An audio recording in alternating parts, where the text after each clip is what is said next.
A political culture of poor promise-keeping, as well as endemic corruption, has done significant damage to our social fabric by eroding trust in government and widening the rift that separates citizens' aspirations from government policy. We cannot afford to wait and see where this road may lead, because it has already brought us to a very terrible place. It is time that this comes to an end once and for all. And I promise you, it will come to an end. For those who have engaged in corruption incorrigibly, because I know, for example, the people in the procurement space. There was one lady in one of the roads departments, corrupt to the core, to the extent that she could not be transferred by anybody, even by the minister, because if she was transferred, she will go to court, by the court process, and make sure that she's returned. That is the kind of chronic where corruption has taken us. I hope Mr. Kipchumba Murkomen and Bwana Mbugua, I hope that lady no longer works for the government of Kenya. Yeah. We cannot have such.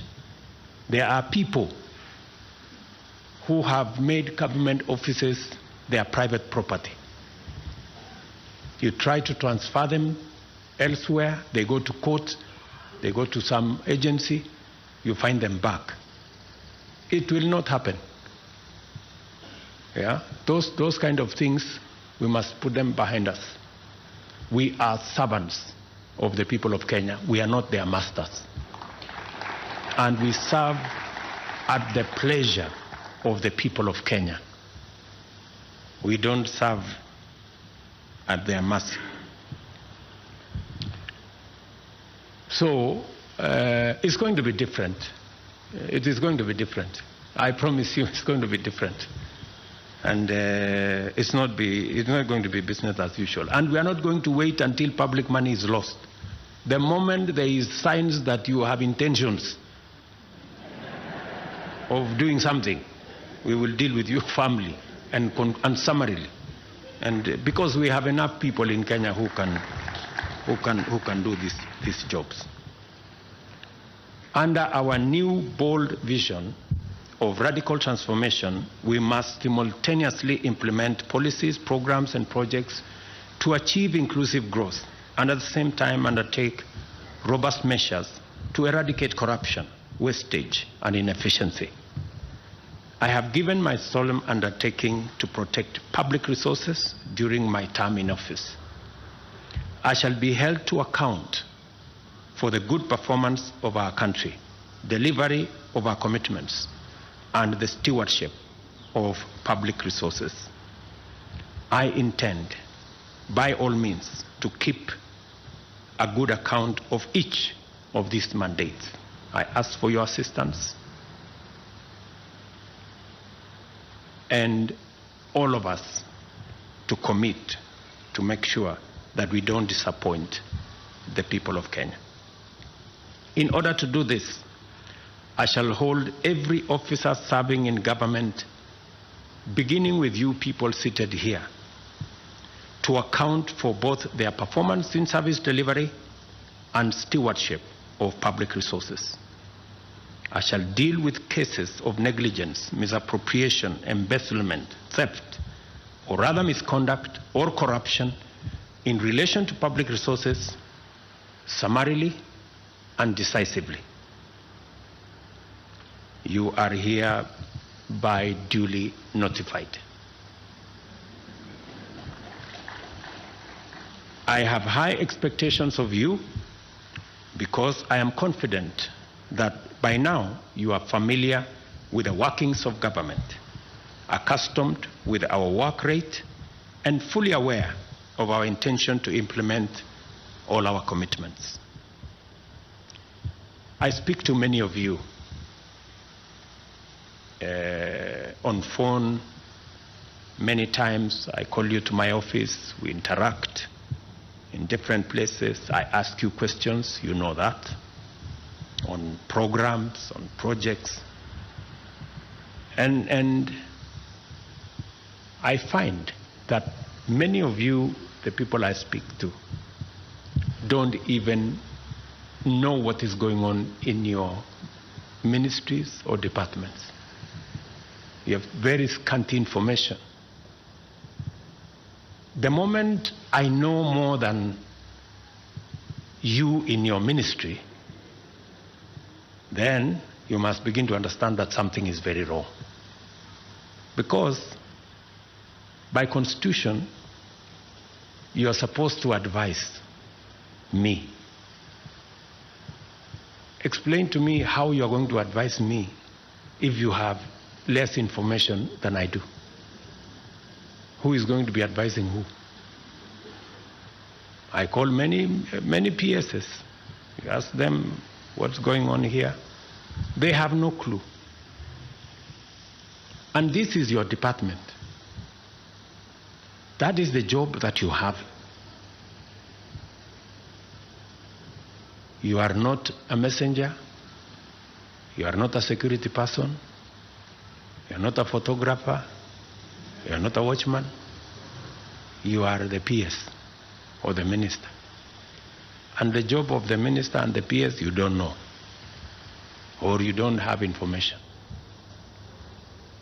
How do you run a ministry or a department or a parastatal if you have no information?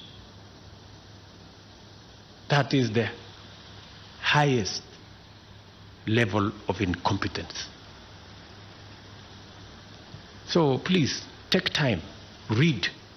There's a lot of literature on your desks. There's a lot of briefs from departments. There are a lot of briefs from all manner of places. Read. I take time myself to read, because it's the only way you can have the correct information for you to be able to make the right decisions. You can never, I promise you, you can never make the right decisions if you do not have the correct information. It will all be a game of guesswork. Get as much. We have many good officers. They send us briefs to our desks. You know, but because of whatever reason, people don't want to read. They don't want to understand what's going on in their state departments or ministries or where they're supposed to be doing. So please, let me ask you, I get a lot of feedback from the public. For example, I was in Kwale, and I stopped in Likoni, and I was talking to the public, and one of them was asking me, Mr. President, we haven't quite understood how the Hustler Fund Phase 2 is working. How do we form the groups? And I remember I called CS Chelugui. I didn't find him, so I called his PS, and I found her, and I explained to her, I told her, look, the public is not understanding this. Did I call you or not on Sunday? You know, I told you this is what the public is saying. Please do more sensitization on Hustler Fund Phase 2. Sindio? So, feedback, you know, and it's not because of any, we have to perform, you know, we have to perform. So when you hear my deputy saying, find time, travel, but travel and see the people who have hired us, you know, go to different parts of Kenya, so that you can get feedback from the public, and on and on and on and on. So this is what we must all, when we talk about citizen-centric, it is ultimately the citizens we are serving. As I have said, I wish all of you, and I have said this with clarity, you have my goodwill. Always, I am always available to any minister, to any PS, if they are not sure of what they are supposed to do. I have instructed the head of public service to be available. My economic team is here. I want them to stand up if they are here this morning. Members of my team, they are here. Simameni, I'm sure, I think some of them got late also. They should know better. So I have deployed a whole team of almost 10 people to assist every state department, every ministry. Whenever things are not clear, they are not aligned, you are not sure what our commitment is, they are ready every day with an appointment. You will go through with them. If it is necessary, I normally come in there and we go through the numbers together, we go through the interventions together, we look at how best to deliver, because we are one team. You know, we are one team. And my economic team is not interested in running any ministry. And I have explained this to ministers. They are not interested. They are not in competition with anybody. They just want to assist you to succeed, because in your success is our collective success. And in our collective success is the success of our country. All of us must work together. I expect that the other arms of government will work with us in a collaborative manner. Everybody and every arm of government is discharging their responsibility. We will be supportive of the other arms of government to the extent that we can, within the provisions of the law. I remember on my first day on the swearing in into office, I made a commitment that our country is going to be anchored on the rule of law. That rule of law is going to be front and center. And that is why we got rid